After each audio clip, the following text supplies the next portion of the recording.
Hello बच्चों, तो कैसे हो आप सब लोग। आशा करता हूँ सब बढ़िया होंगे, मौज में होंगे। एंड वेलकम टू माय प्यारा सा चैनल जिसका नाम है नीटफ्लिक्स एकेडमी। तो दोस्त, आज हम इस चैप्टर को आगे बढ़ा रहे हैं।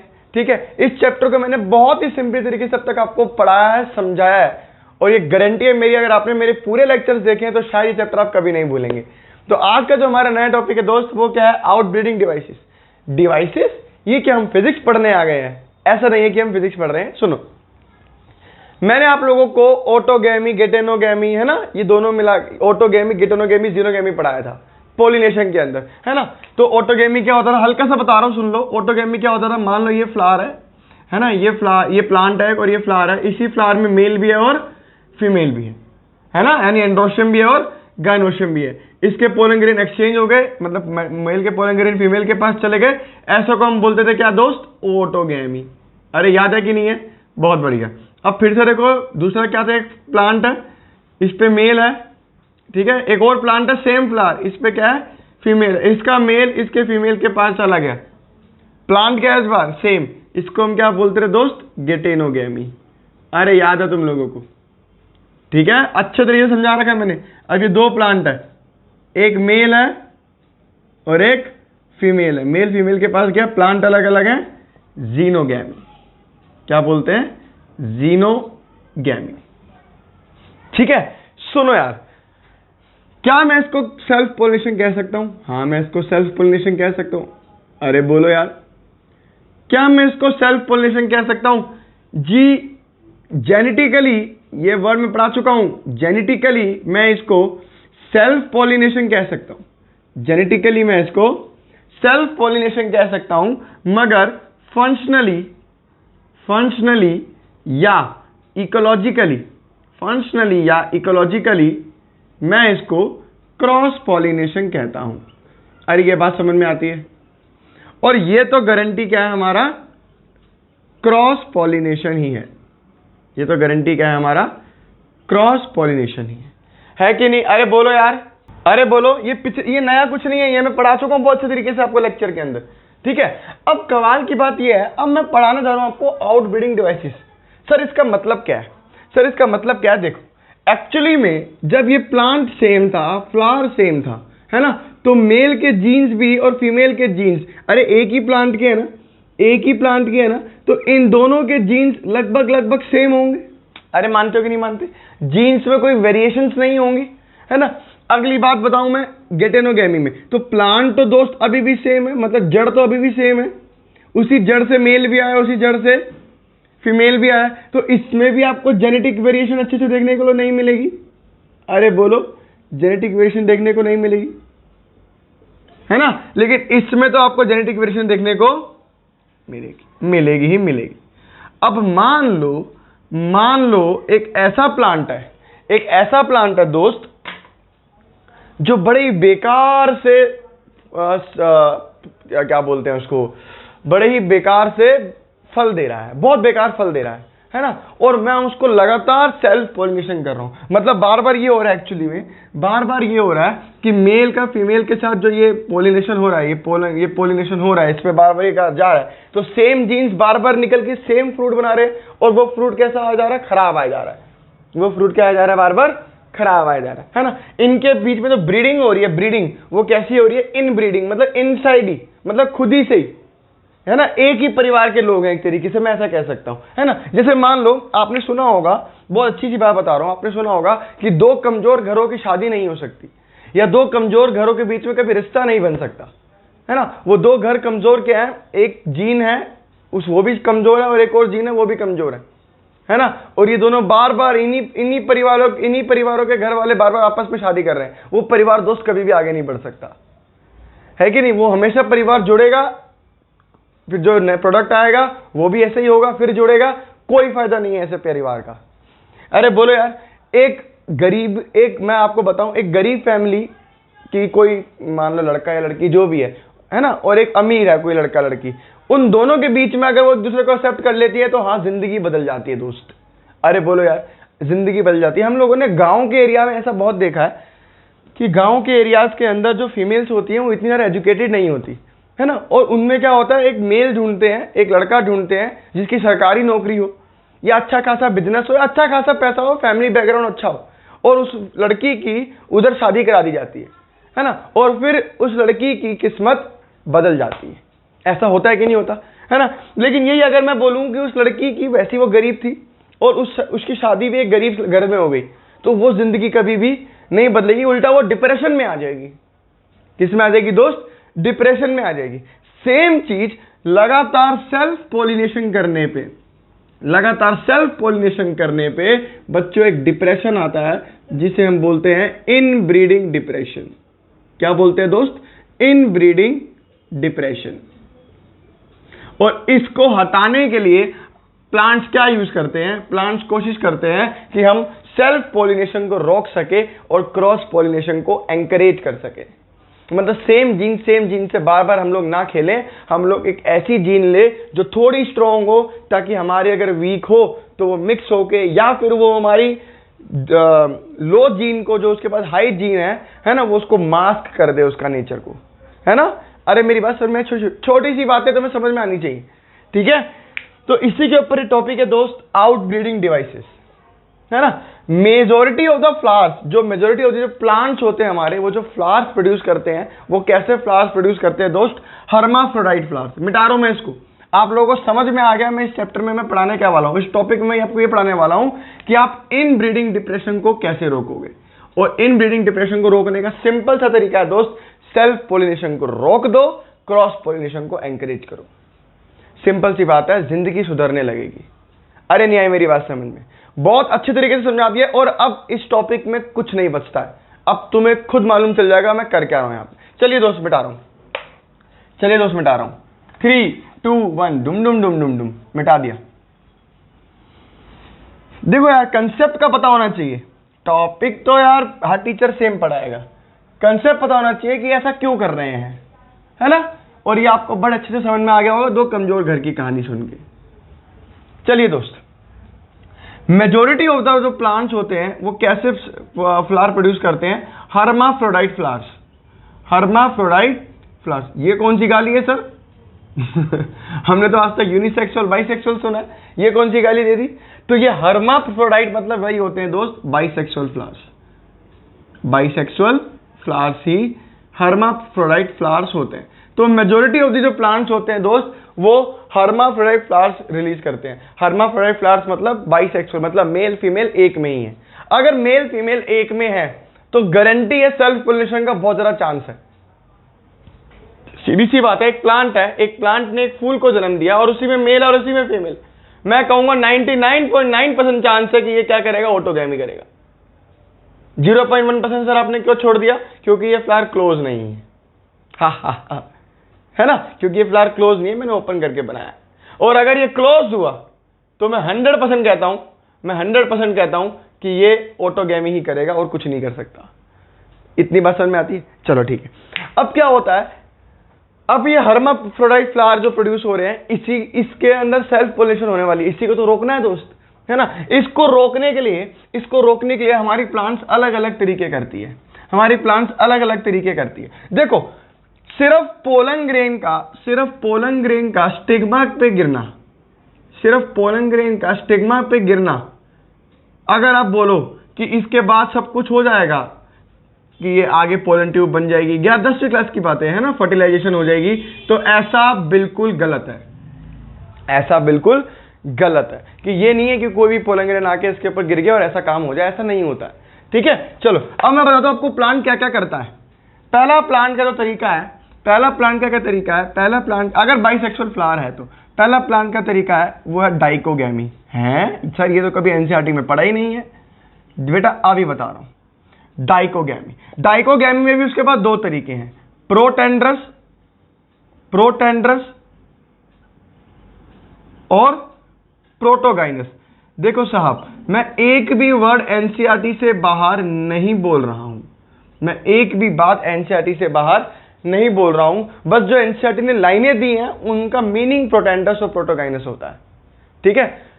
हुआ क्या, अब देखो, प्रोटेंड्रस का मतलब क्या होता है कि एंड्रोशियम, एंड्र है ना, तो एंड्रोशियम जो है हमारा वो मैच्योर कर गया फर्स्ट, बिफोर गाइनोशियम। अरे बोलो, अभी क्या हुआ, एक फ्लावर है, ये फ्लावर है, इस पे मेल भी है और फीमेल भी है। अब हमारा मेल तो मैच्योर हो गया, लेकिन हमारी फीमेल अभी इतनी मैच्योर नहीं हुई कि वो इसके पोलन ग्रेन्स को एक्सेप्ट कर सके। ठीक है, तो ऐसे फ्लावर में, चाहे ये बाइसेक्सुअल फ्लावर है, ये मेल के एंटर फूटे, पोलन ग्रेन इस पे गिरे, लेकिन ये इसको एक्सेप्ट ही नहीं करेगी, क्योंकि ये अभी तक रिसेप्टिव हुई नहीं है। अभी तक क्या हुई है, रिसेप्टिव हुई नहीं है ना। तो सीधी सी बात है, ये ऐसा होगा नहीं, और ऐसा होगा नहीं तो देखो यहां पे आपकी सेल्फ पोलिनेशन या ऑटोगैमी रुक गई, सेल्फ पोलिनेशन या ऑटोगैमी रुक गई। अरे बोलो, नेक्स्ट क्या है, प्रोटोगाइनस। प्रोटोगाइनस, ये तो आपको पता ही लग रहा है, प्रोटोगाइनस, प्रो के साथ इस पर गाइनस आ गया, मतलब क्या है, गाइनोशियम, गाइनोशियम मैच्योर्स फर्स्ट, है ना, बिफोर एंड्रोशियम। इस बार उल्टा हो गया दोस्त, इस बार क्या हो गया, उल्टा हो गया। उल्टा में क्या हो गया कि इस बार फीमेल पहले मैच्योर हो गई और मेल का एंथर अब तक, मेल के अंदर पोलन ग्रेन्स अब तक बने ही नहीं, तब भी पोलिनेशन होगा नहीं। अरे बोलो, तो ये पहला तरीका हो गया आपका डाइकोगैमी। डाई मतलब दोनों, दो, है ना, दोनों में से कोई भी पहले मैच्योर हो सकता है, इसलिए इस प्रोसेस को हम लोग क्या कहते हैं दोस्त, डाइकोगैमी कहते हैं। क्या कहते हैं भाई, डाइकोगैमी कहते हैं। ठीक है, ये दोनों के ये प्रिवेंट क्या कर रहा है, ये प्रिवेंट कर रहा है हमारा ऑटोगैमी, ये प्रिवेंट क्या कर रहा है, ऑटोगैमी। देखो दोस्त, सबसे बड़ा टॉपिक आज का ये समझने वाला, आउटब्रीडिंग डिवाइसेस। उसके बाद तो जो टॉपिक्स है वो बहुत इजी टॉपिक्स है, आपको मजा आ जाएगा पढ़ने में। इसी पे ही टाइम लगाऊंगा मैं आपका सारा आज, क्योंकि वो तो मैक्सिमम 10 मिनट में निपट जाएगा काम, 10 या 15 मिनट मैक्सिमम, इससे पढ़ नहीं लूंगा उसमें। ठीक है, समझाने वाली चीज ये है, एग्जाम में क्वेश्चन मैक्सिमम यहीं से आएगा, अगर आता है तो इस टॉपिक से उठ के। ठीक है, तो ध्यान देना, पहला टॉपिक खत्म हो गया हमारा डाइकोगैमी। डाइकोगैमी समझ में आ गया आपको, प्रोटोएंड्रस और प्रोटोगाइनस।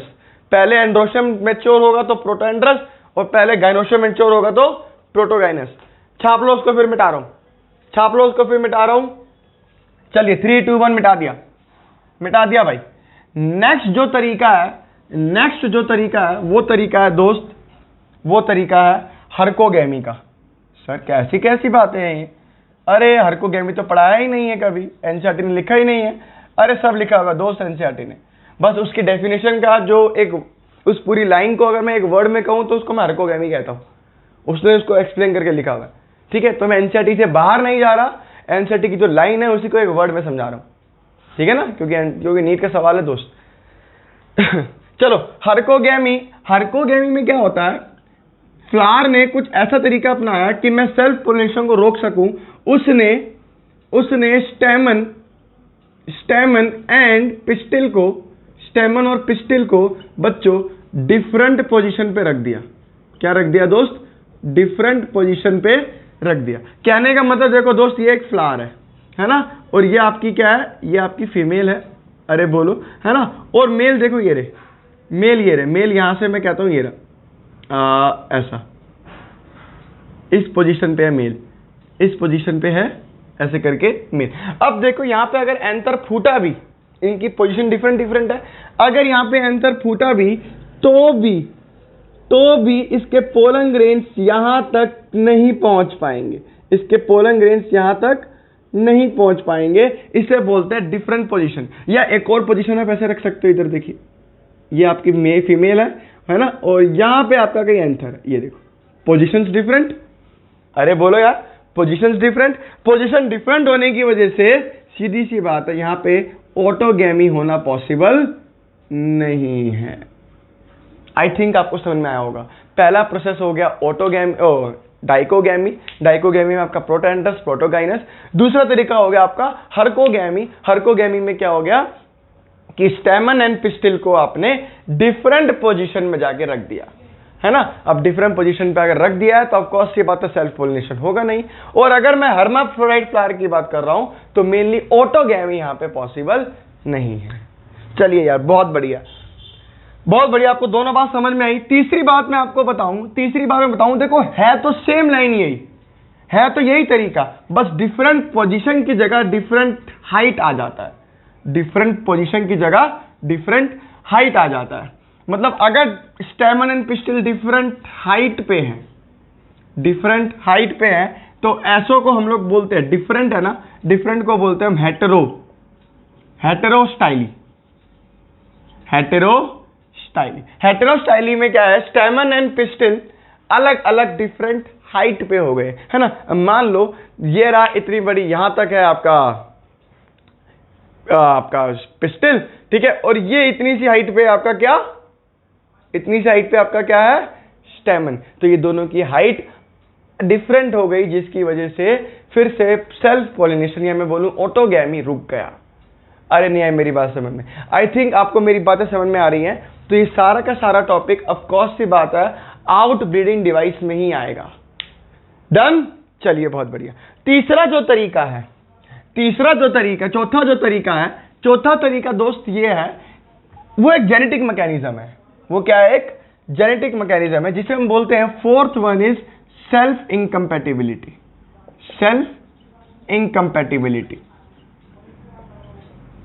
कहने का मतलब क्या है इसका, सेल्फ इनकम्पैटिबिलिटी का मतलब ये है, एक तरीका की दोस्त जेनेटिक मैकेनिज्म है। एक तरीका क्या है, ये जेनेटिक मैकेनिज्म है।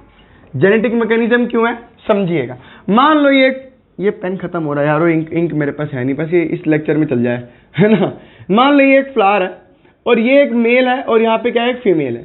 सेम फ्लावर के अंदर मेल फीमेल दोनों प्रेजेंट है ना, दोनों सेम टाइम पे मैच्योर होते हैं मैं कहता हूं, और मेल के पोलन ग्रेन जाके फीमेल पे जाके गिरते हैं, है ना। लेकिन फीमेल समझ जाएगा कि ये मेरे ही फूल का पोलन ग्रेन है, ये मेरे ही फूल का पोलन ग्रेन है, और ये मेरे ही फूल का पोलन ग्रेन है। वो कैसे समझेगा, थ्रू उसके जेनेटिक मेकअप से, क्योंकि इसका जेनेटिक मेकअप सेम है। रीजन क्योंकि सेम फ्लावर के ये लोग हैं, है ना। तो जैसे ये देखेगा कि ये तो मेरे ही सेम फ्लावर, मेरे ही सेम जेनेटिक मैकेनिज्म का है, सेम जेनेटिक मेकअप का है, तो ये इसको एक्सेप्ट ही नहीं करेगी। अरे बोलो यार, ये इसको एक्सेप्ट ही नहीं करेगी। हिंदुओं में जैसे शादी होती है, आपने देखा होगा कि चाचा के, ताऊ के, मामा की लड़की से नहीं होती, क्योंकि हम मानते हैं कि वो हमारे बहुत आसपास है ना। तो सेल्फ इनकम्पैटिबिलिटी एक तरीके से, है ना, हम लोग ढूंढते हैं दूर के रिश्ते, समझ रहे हो। तो दूर के रिश्तों में जो आता है बच्चों, इसलिए इसको कहते हैं सेल्फ इनकम्पैटिबिलिटी। ये भी आपकी सेल्फ पोलिनेशन को, या मैं बोलूं ऑटोगैमी को रोकता है। अरे नहीं आई मेरी बात समझ में? अरे बोलो नहीं आई मेरी बात समझ में? तो अब मैंने आपको 4 चीजें बता दी हैं, डाइकोगैमी, है ना, और हर्कोगैमी, हेट्रोस्टाइली, और एक आ गया आपका सेल्फ इनकम्पैटिबिलिटी। सवाल आता है दोस्त, इनमें से जेनेटिक मैकेनिज्म वाला कौन सा है? Answer is self incompatibility. और ये मैंने आपको पढ़ा दिया, कृपा करके अगर एग्जाम में आया तो ये गलत ना करिएगा, क्योंकि ये इंपॉर्टेंट सवाल है, एनसीईआरटी डाल देती है। हो गया, सेल्फ इनकम्पैटिबिलिटी हो गया। और क्या तरीके हैं कि सेल्फ पोलिनेशन को एक प्लांट रोक सके? एक बढ़िया तरीका है कि साहब, प्लांट जो होता है ना, एक कोशिश करता है कि मैं क्या करूं, मैं यूनिसेक्सुअल फ्लावर बनाऊं। अरे नहीं है मेरी बात समझ? सेल्फ पोलिनेशन को रोकना है, आउट ब्रीडिंग डिवाइसेस का मतलब ये है सेल्फ पोलिनेशन को रोकना। तो प्लांट और तरीका क्या अपना सकता है? एक और तरीका अपना सकता है। वो 5वां तरीका क्या है? वो 5वां तरीका दोस्त ये है कि वो प्रोड्यूस करे यूनिसेक्सुअल फ्लावर। अगर वो यूनिसेक्सुअल फ्लावर प्रोड्यूस करेगा तो सीधी सी बात है, ऑटोगैमी पॉसिबल ही नहीं है ना। मान लो एक प्लांट है, ये रहा एक प्लांट, है ना, और इस पे सिर्फ मेल ही है ना। तो सेल्फ पोलिनेशन की तो बात बच्चे एक में रुकना होगी ही नहीं, है ना। जैसे मैं एग्जांपल दूं, एनसीईआरटी बड़ा अच्छा एग्जांपल देती है। मान लो एक ऐसा कुछ स्पीशीज है प्लांट की जो अलग अलग फूल दे रही है, मेल और फीमेल, है ना।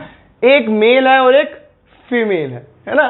तो ऐसा ये फ्लावर कैसे हुए दोस्त? ये फ्लावर तो हुए आपके यूनिसेक्सुअल फ्लावर। कैसे फ्लावर हो गए? यूनिसेक्सुअल फ्लावर हो गए। यूनिसेक्सुअल फ्लावर क्यों हो गए? देखो, क्योंकि फ्लावर में या तो मेल है या तो सिर्फ फीमेल है। तो ऐसा प्लांट जिसमें मेल भी हो और फीमेल भी हो, लेकिन वो अलग अलग हो, ऐसे प्लांट्स को हम लोग कहते हैं दोस्त मोनोइशियस प्लांट। क्या कहते हैं? मोनोइशियस प्लांट कहते हैं। अरे भाई सुनो फिर से, बहुत इंपॉर्टेंट बात बता रहा हूं तुम लोगों को। अगर फ्लावर के अंदर मेल फीमेल दोनों हैं, ऐसे फ्लावर को बोलते हैं बाइसेक्सुअल फ्लावर। ऐसे फ्लावर को क्या बोलते हैं? Bisexual flower. अगर फ्लावर के अंदर, ये फ्लावर है, ठीक है ना, फ्लावर, अगर फ्लावर के अंदर मेल अलग है फीमेल अलग है, ऐसे फ्लावर्स को कहते हैं दोस्त यूनिसेक्सुअल फ्लावर। Unisexual flower. तो बाइसेक्सुअल और यूनिसेक्सुअल जो वर्ड यूज किए जाते हैं वो फ्लावर के लिए यूज किए जाते हैं, है ना, इस चैप्टर के अंदर। इसके अलावा अगर मैं आपको बोलूं एक प्लांट है, इस प्लांट पे मेल भी है और फीमेल भी है, ऐसे प्लांट जिसमें मेल फ्लावर भी हो फीमेल फ्लावर भी हो, उसे आप क्या बोलोगे? यूनिसेक्सुअल? नहीं। या बाइसेक्सुअल? नहीं। उसे आप बोलोगे ये प्लांट कैसा है? मोनोइशियस प्लांट है। प्लांट्स के लिए जो वर्ड यूज किया जाता है बच्चों, वो यूज किया जाता है मोनोइशियस प्लांट्स। और अगर एक प्लांट है जिसपे सिर्फ मेल है और एक प्लांट है जिसपे सिर्फ फीमेल है, ऐसे प्लांट्स को हम लोग बोलते हैं दोस्त डाइशियस प्लांट्स।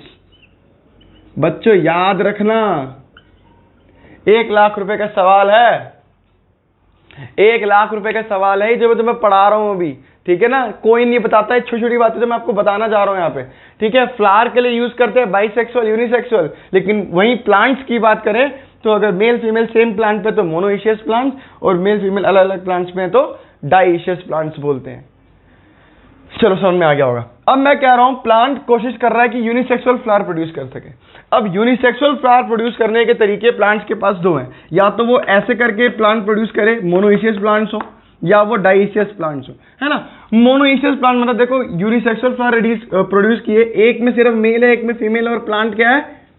सेम है, मतलब एक ही प्लांट पे मेल भी है और फीमेल भी है। ऐसे प्लांट्स को हम लोग क्या कहते हैं? Monoecious plants.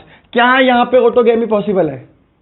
क्या यहाँ पे ऑटोगैमी पॉसिबल है? नहीं, ऑटोगैमी को रोक दिया, ऑटोगैमी को प्लांट ने रोक दिया, लेकिन गेटेनोगैमी यहाँ पे पॉसिबल है। गेटेनोगैमी यहाँ पर पॉसिबल है। अरे नहीं आई मेरी बात समझ में। और अब कौन सी बात है, इसके साथ एक और प्लांट हुआ कोई, तो ये बोलना भी मुश्किल वाली बात नहीं है कि जीनोगैमी भी पॉसिबल है। ऑटोगैमी पॉसिबल नहीं है, बट गेटेनोगैमी और जीनोगैमी दोनों के दोनों पॉसिबल है, ये मेरी गारंटी है। ऐसो के लिए मोनोइशियस प्लांट्स के लिए बेस्ट एग्जांपल होता है कैस्टर एंड मेज। कैस्टर एंड मेज is the example of monoecious plants, ठीक है। अगले क्या है? ऐसे कुछ प्लांट के स्पीशीज होते हैं जो डाइशियस प्लांट्स बनाए, मतलब एक मेल ये रहा और एक फीमेल अलग प्लांट पे, एक फीमेल यहां और एक मेल यहां और एक फीमेल अलग प्लांट पे है। तो ऐसे प्लांट्स को हम लोग क्या कहते हैं? अब आप लोग समझदार हैं, इसको डाइशियस प्लांट्स कहते हैं। डाइशियस प्लांट्स कहते हैं। क्या यहाँ पे ऑटोगैमी पॉसिबल है? क्या यहाँ पे ऑटोगैमी पॉसिबल है? ऑटोगैमी पॉसिबल नहीं है। क्या यहाँ पे गेटेनोगैमी पॉसिबल है? अरे बोलो, क्या यहाँ पे गेटेनोगैमी पॉसिबल है? गेटेनोगैमी पॉसिबल नहीं है। क्या यहाँ पे जीनोगैमी पॉसिबल है दोस्त? क्या यहाँ पे जीनोगैमी पॉसिबल है? जी हाँ, यहाँ पे जीनोगैमी पॉसिबल है। और ऐसे प्लांट्स का बेस्ट एग्जांपल है पपाया। पपाया ये इसका एग्जाम्पल है ना। ऐसे बोलते हैं ना, पापा आया मम्मी को लेके चला गया। तो पापा और मम्मी पहले अलग अलग घर में रहते थे, एकदम से स्टार्टिंग में तो नहीं पैदा होते एक घर में रहते होंगे, है ना। तो स्टार्टिंग में अलग अलग रहते थे, तो मेल अलग रहता है और फीमेल अलग प्लांट पे रहता है। ऐसे प्लांट को बोलते हैं डाइशियस प्लांट। और ऐसे में मेल आया, पापा आया, मम्मी को लेके चला गया, पपाया, ठीक है। तो papaya is the best example of dioecious plants, है ना।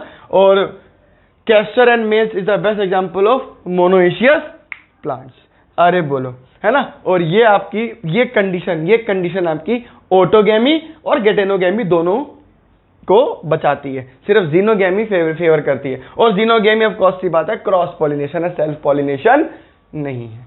तो यार सीधी सी बात है, इस टॉपिक के बारे में आपको समझ में आया होगा। और अब की बार क्या है ना, एग्जाम में अगर ये आएगा तो आप सोच समझ के लिख सकते हैं कि यार आउटब्रीडिंग डिवाइस मतलब पॉलिनेशन। पॉलिनेशन कौन सा पॉलिनेशन रोकना है मेरे को? सेल्फ पॉलिनेशन रोकना है, क्रॉस पॉलिनेशन करवाना है। और क्रॉस पॉलिनेशन करवाने के लिए आपको क्या क्या डिवाइसेस चाहिए वहां पे ऑप्शंस में होंगे, आप छाट लेना, आपको पता लग जाएगा।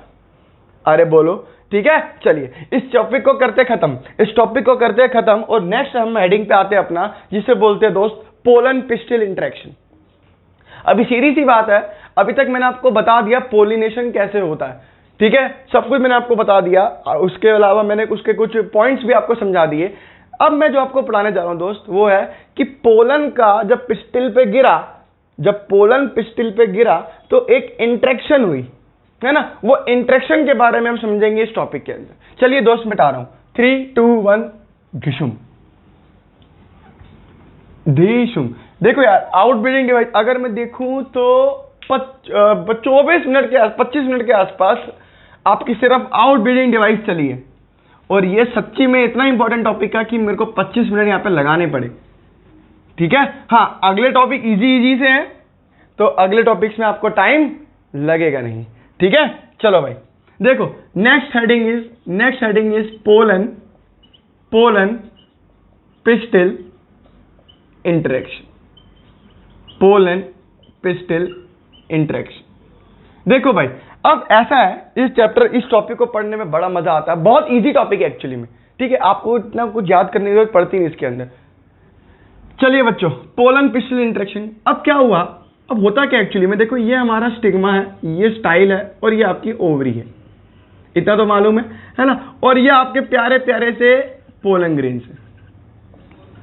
अब एक्चुअली में पोलन ग्रेन आके स्टिग्मा पे लैंड कर जाए, पोलन ग्रेन आके स्टिग्मा पे लैंड कर जाए, तो जरूरी नहीं है कि इसके बाद सारा प्रोसेस हो जाए, इसके बाद सारा की पोलन ट्यूब बन जाए और पोलन ट्यूब के बाद आगे जाए ऐसे करके, है ना, ओवरी तक वो माइक्रोपाइलर एंड तक पहुंच जाए। ये तो मैं आपको पढ़ाऊंगा अभी, जरूरी नहीं है कि पोलन ग्रेन आने पे ऐसा हो। एक राइट टाइप का पोलन ग्रेन आना जरूरी है, एक राइट टाइप का पोलन ग्रेन आना जरूरी है, राइट टाइप का पोलन ग्रेन आना जरूरी है, ठीक है। राइट टाइप एक सेकंड रुकिएगा, ठीक है, एक राइट टाइप का पोलन ग्रेन आना जरूरी है, रॉन्ग टाइप का पोलन ग्रेन, हाँ जी, ठीक है। तो होता क्या है, मान लो एक रॉन्ग टाइप का पोलन ग्रेन इनके पास आया, है ना, एक रॉन्ग टाइप का पोलन ग्रेन इसके पास आया, तो ये स्टिग्मा पहचान लेती है कि ये तो रॉन्ग टाइप का पोलन ग्रेन है ना, और फर्दर आगे इसको जाने नहीं देती। लेकिन अगर राइट टाइप का पोलन आया है तो वो उसको जाने देगी, है ना। अब वो राइट टाइप का पोलन ग्रेन अगर आया तो ऐसो को हम बोलते हैं वो कंपैटिबल पोलन है। वो कैसा पोलन है? कंपैटिबल पोलन है। और अगर रॉन्ग टाइप का आया तो उसे हम क्या बोलते हैं दोस्त? वो इनकम्पैटिबल टाइप का पोलन है, इनकम्पैटिबल टाइप का पोलन। अच्छा, पोलन जरूरी नहीं है सेम हो, पोलन ग्रेन आपका एक्चुअली में डिफरेंट स्पीशीज का भी पोलन ग्रेन आके गिर जाते हैं इनके ऊपर, समझ रहे हो ना। हम मान लो प्लांट ही बिल्कुल अलग है ना, कोई प्लांट है, एक ये प्लांट है, इसका फ्लावर अलग है, और एक प्लांट है गेंदे का फूल, और कोई भी फूल समझ लो, मुझे फूल के एग्जाम्पल तो याद नहीं रहते, ठीक है, चाइना रोज समझ लो, चलो मॉर्फोलॉजी में इसलिए याद है, और सनफ्लावर समझ लो, है ना। तो सनफ्लावर का स्पीशीज अलग है और चाइना रोज की स्पीशीज अलग है ना। तो ये पोलन ग्रेन अलग स्पीशीज के भी आके इसके ऊपर गिर सकते हैं। जरूरी थोड़ी है कि वो चाइना रोज वाला पोलन ग्रेन ही चाइना रोज पर जाके गिरेगा, कोई भी पोलन ग्रेन आके गिर सकता है। इसलिए हम कहते हैं राइट टाइप या रॉन्ग टाइप पोलन, है ना। राइट टाइप हुआ तो ये कंपैटिबल पोलन होगा, और रॉन्ग टाइप हुआ तो ये इनकम्पैटिबल पोलन होगा।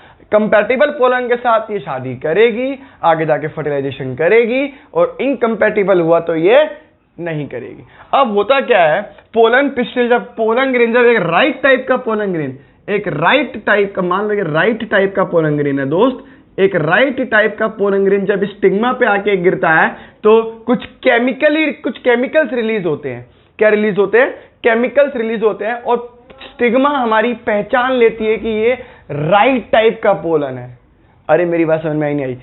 स्टिग्मा हमारी पहचान लेती है दोस्त कि ये राइट टाइप का पोलन आया है, मुझे इससे फर्टिलाइजेशन करनी है, मुझे आगे जाके सीड्स फ्रूट बनाने हैं, मैं इसी के बच्चे की मां बनूंगी, है ना। ऐसा वो सोच लेती है, ठीक है। तो ऐसा वो सोचने के लिए क्या करती है, जब राइट टाइप का पोलन ग्रेन इस पे गिरता है, कुछ केमिकल्स रिलीज होते हैं, उन केमिकल्स के थ्रू वो पहचानती है कि ये राइट टाइप का है कि रॉन्ग टाइप का है।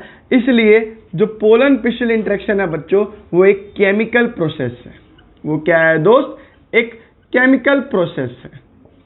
दूसरी बात, ये एक तरीके का डायनामिक प्रोसेस है। कैसा प्रोसेस है दोस्त? डायनामिक प्रोसेस है। डायनामिक प्रोसेस में इसको इसलिए कह रहा हूं क्योंकि इसमें एक बहुत सारे इवेंट्स होते हैं एक साथ क्या होते हैं, इवेंट्स चल रहे होते हैं कि पोलन ग्रेन आके गिरा, पोलन ट्यूब बनी, पोलन ट्यूब अंदर गई, ओवरी तक गई, माइक्रोपाइलर एंड से अंदर गई, समझ रहे हो। तो इसलिए मैं इसको बोलता हूं कि बच्चों ये डायनामिक प्रोसेस है क्योंकि इसमें बहुत सारे इवेंट्स चल रहे हैं, ठीक है। तो आपको पोलन पिस्टल इंटरेक्शन में आपको दो बातें जरूर याद रखनी है। दो बातों में क्या है, पहला तो ये राइट टाइप रॉन्ग टाइप वाली बात याद रखनी है। दूसरी बात ये केमिकल प्रोसेस है क्योंकि केमिकल रिलीज होते हैं और उससे वो पहचानती है कि मेरा ये राइट टाइप है रॉन्ग टाइप है। और तीसरी बात ये डायनेमिक प्रोसेस होना चाहिए। डायनेमिक प्रोसेस क्यों होता है ये, क्योंकि इसके अंदर बहुत सारे इवेंट्स होते हैं जो चलते हैं। अरे बोलो मेरी बात, अरे समझे मेरी बात। बहुत इंपॉर्टेंट बातें मैं आपको बता रहा हूं। मैं यहाँ पे आपको पसीना आ रहा दोस्त मेरे को क्योंकि पंखा चल नहीं रहा है यहाँ पे, ठीक है।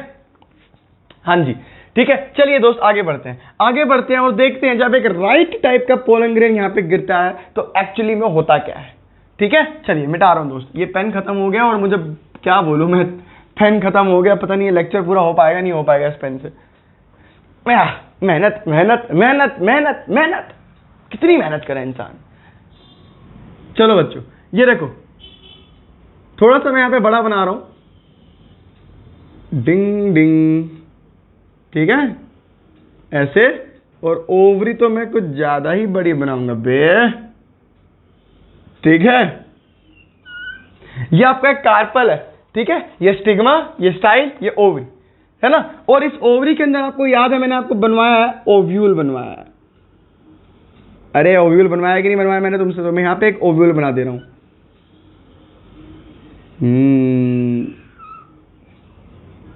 ठीक है ना, ओव्यूल भी नहीं, एक तरीके का एम्ब्रियो सैक बनवा रहा हूं। इधर देखो बच्चों, एम्ब्रियो सैक मैं आपको एम्ब्रियो सैक डेवलपमेंट में आपको बता चुका हूं। क्या कब बताया सर? अबे 7 सेल्ड 8 न्यूक्लियड एम्ब्रियो सैक। होता क्या है यहाँ पे आपको पता है, ये देखो ऐसे, ये माइक्रोपाइलर एंड है ना, ऐसे दो सिनर्जिड्स होते हैं और एक यहाँ पे आपका एक्सेल होता है। इधर आपके दो पोलर न्यूक्लियाई होते हैं, है ना, और इधर आपके 3 एंटीपोडल सेल्स होते हैं।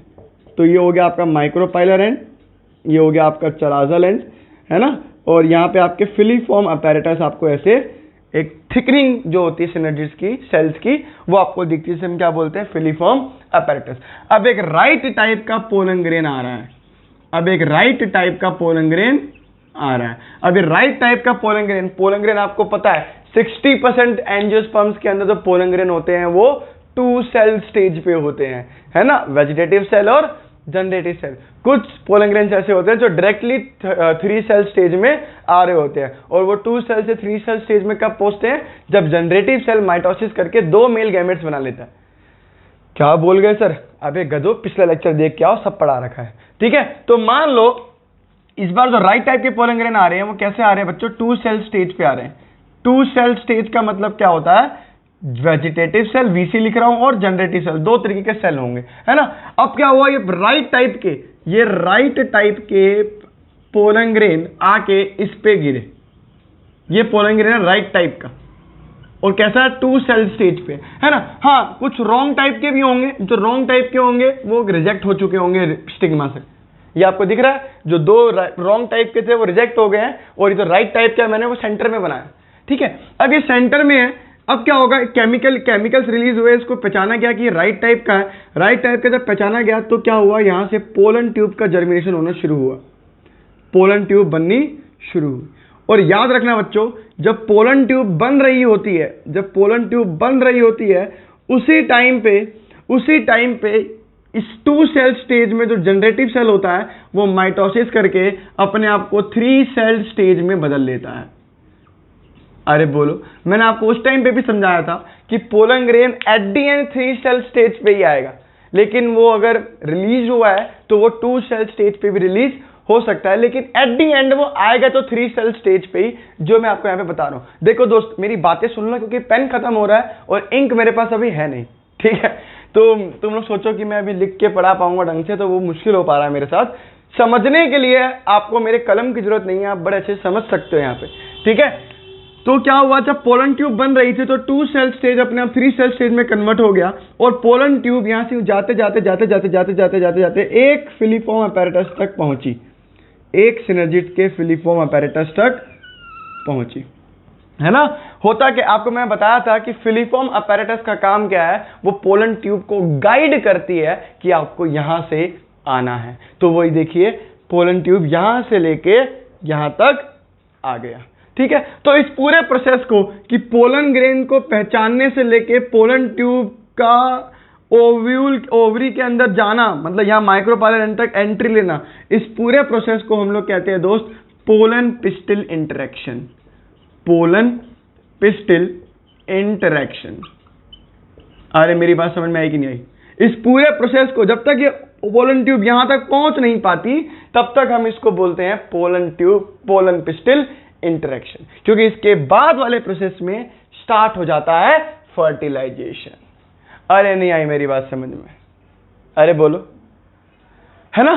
चलो बहुत बढ़िया यार, बहुत बढ़िया। मेरे को बहुत अच्छा लग रहा है, आप लोगों को समझ में आ रहा है कि क्या होगा। अब ये राइट टाइप का पोलन ग्रेन जब 2 सेल स्टेज से 3 सेल स्टेज में कन्वर्ट हुआ, ये कन्वर्ट कब हो रहा होगा? जब पोलन ट्यूब बन रही होगी। तो ये धीरे धीरे 2 मेल गैमेट अंदर छोड़ देगा। ये रहा फर्स्ट मेल गैमेट, ये रहा फर्स्ट मेल गैमेट, और ये रहा आपका सेकेंड मेल गैमेट। पहला मेल गैमेट और सेकेंड मेल गैमेट ये धीरे धीरे जाएंगे, यहां तक पहुंचेंगे, यहां पहुंचेंगे। और इसके बाद क्या होगा? इसके बाद जब ये यहां पहुंच जाएंगे, इसके बाद क्या होगा? इसके बाद हम पढ़ेंगे टॉपिक में डबल फर्टिलाइजेशन। जब मैं आपको डबल फर्टिलाइजेशन पढ़ाऊंगा तब मैं आपको बताऊंगा कि इसके बाद क्या होता है। अरे नहीं आई मेरी बात समझ में? इसके बाद जब मेल गैमेट्स यहां तक पहुंच गए, साहब फिलिफॉर्म अपैरेटस का काम क्या होता है? ये गाइड कर रही है पोलन ट्यूब को कि भैया यहां आ और यहां पे आके लग जा के। अरे बोलो मेरी बात समझ में आएगी नहीं आई? अरे बहुत बढ़िया यार, अरे बहुत बढ़िया यार।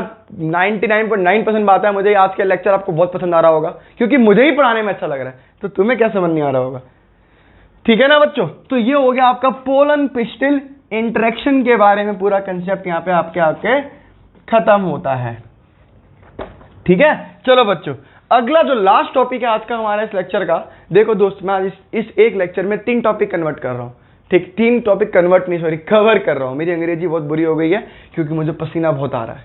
चलो दोस्त, चलो अगला हम लोग समझ रहे हैं। मिटा रहा हूं मैं इसको। याद रखना जब एग्जाम में अगर आप 12th के एग्जाम देने जा रहे हो और पोलन पिस्टल इंटरेक्शन का क्वेश्चन आता है 3 नंबर का, तो आप लोग मेरे right type wrong type pollen grain के बारे में बताएंगे, कंपैटिबल इनकम्पैटिबल क्या होता है उसके बारे में बताएंगे, और यहां से लेके पोलन ट्यूब का यहां तक घुसना, यहां तक आने तक के बारे में आप लिखोगे, क्योंकि पोलन पिस्टल इंटरेक्शन वहीं यहां पे शुरू होके यहां पे खत्म होता है। ठीक है ना। तो यूं नहीं कि आपने यहाँ पिस्टल का इंटरेक्शन हुआ है ना, कुछ केमिकल्स रिलीज हुए, डायनेमिक प्रोसेस है, खत्म, ऐसा नहीं है। आपको पूरा समझाना पड़ेगा और यही बताना पड़ेगा 2 सेल स्टेज में आता है, 3 सेल स्टेज में आता है, यह भी आपको बताना पड़ेगा। चलिए, एक्चुअली में जब आप एग्जाम देते हो ना तो टीचर समझता है कि उस टीचर को कुछ नहीं आता। जो तुम लिखोगे, टीचर को तुम्हारी बात लिखी हुई समझ में आएगी वो नंबर देगा, और टीचर को तुम्हारी बात समझ में नहीं आएगी वो नंबर नहीं देगा दोस्त। चलिए दोस्त, चलिए हेडिंग मार रहे हैं। Next is artificial hybridisation. Artificial hybridisation साहब ये क्या है? ये एक तरीके का क्रॉप इंप्रूवमेंट प्रोग्राम है। क्रॉप इंप्रूवमेंट प्रोग्राम सर ऐसे कैसे इंप्रूवमेंट हो जाएगी? समझाता हूं। देखो, क्रॉप इंप्रूवमेंट प्रोग्राम का मतलब क्या है? ऐसी क्रॉप्स चाहता हूं जो अच्छा बने, जो अच्छी बने, जो खराब ना हो। तो ऐसी कराने के लिए मुझे एक मनपसंद अपना मेल की जीन्स चाहिए होंगे और मनपसंद फीमेल की जीन्स चाहिए होंगी। ये नहीं है ना कि कोई भी मेल कोई भी फीमेल के साथ फर्टिलाइज कर रहा है और एक अच्छी क्रॉप बन रही है, ऐसा नहीं होता है ना। तो ऐसा क्या करते हैं इस कंडीशन के अंदर? इस कंडीशन के अंदर हम लोग करते हैं, मान लो फिर से एक बाइसेक्सुअल फ्लावर है, एक बाइसेक्सुअल फ्लावर है ना, उसकी ये फीमेल है, उसकी ये एक फीमेल है, ये मैंने बना दी फीमेल, है ना। और बच्चों ये आपका क्या है? मेल है। ये क्या पार्ट है आपका? मेल पार्ट है ना। ये मेल पार्ट है और ये फीमेल पार्ट है। हुआ क्या, अब मुझे क्या करना है? देखो, मुझे पता है कि कल को ये एंथर फूटा, इस पे पोलन ग्रेन्स गिर जाएंगे, फर्टिलाइजेशन हो जाएगी, और मैं चाहता ही नहीं हूं कि इसके पोलन ग्रेन्स इस पे गिर के फर्टिलाइज कर दे, है ना। एक तरीके से, हाँ बिल्कुल सही कह रहे हो, मैं एक तरीके से आपका सेल्फ पोलिनेशन रोकना चाहता हूं।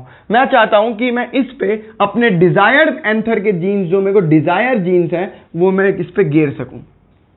अरे आई कि नहीं आई बात समझ में? तो मैं क्या करूंगा बचाने के लिए कि इस मेल, इसके जो पोलन ग्रेन्स है, इस मेल के जो गैमेट्स हैं वो इस पे ना गिर जाए, फीमेल पे ना गिर जाए, तो मैं इस स्टेमन को ही उखाड़ के फेंक दूंगा, है ना, या इस एंथर को, इस स्टेमन को निकाल के फेंक दूंगा। तो इसको काटने को, इस एंथर के काटने को, सॉरी स्टेमन के काटने को हम लोग बोलते हैं दोस्त इमैस्कुलेशन।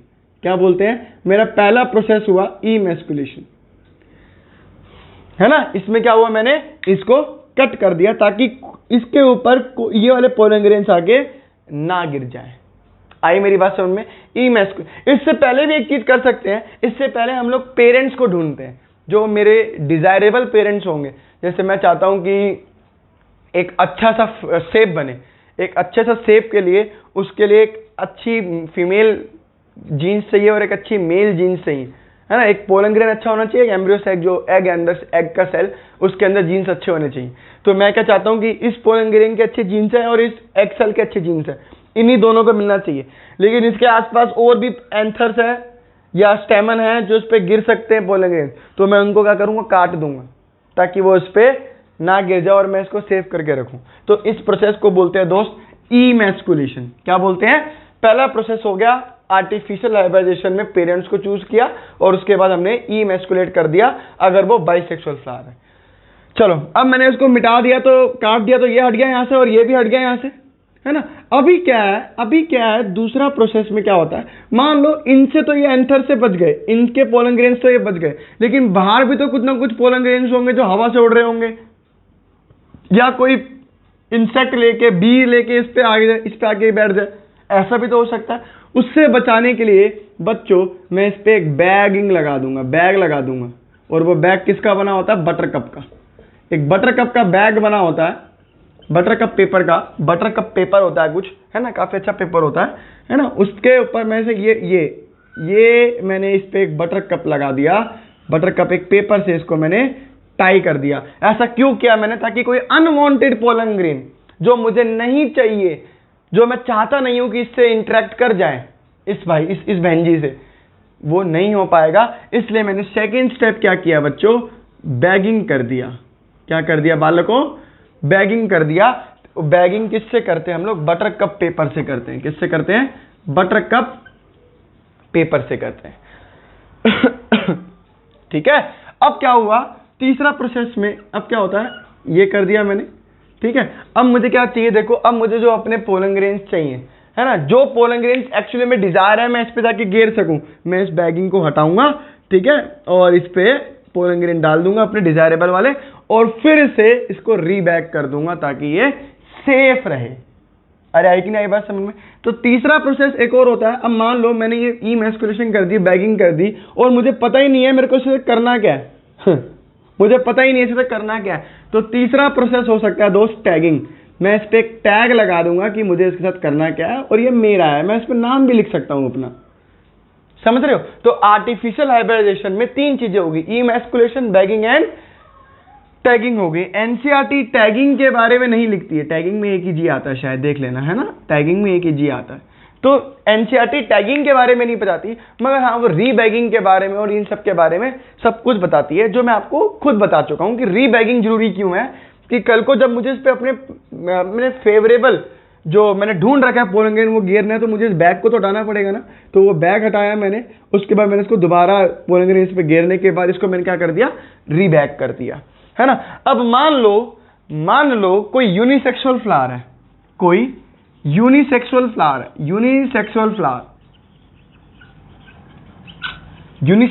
क्या होते हैं?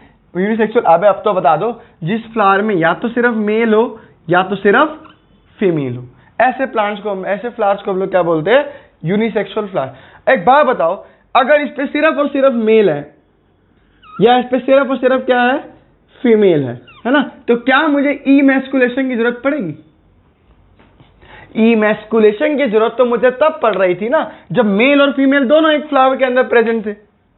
अरे बोलो, तो यूनिसेक्सुअल फ्लावर में आर्टिफिशियल हाइब्रिडाइजेशन में जो पहला ही स्टेप होता है, वो पहला स्टेप इमैस्कुलेशन ना होके क्या होता है दोस्त?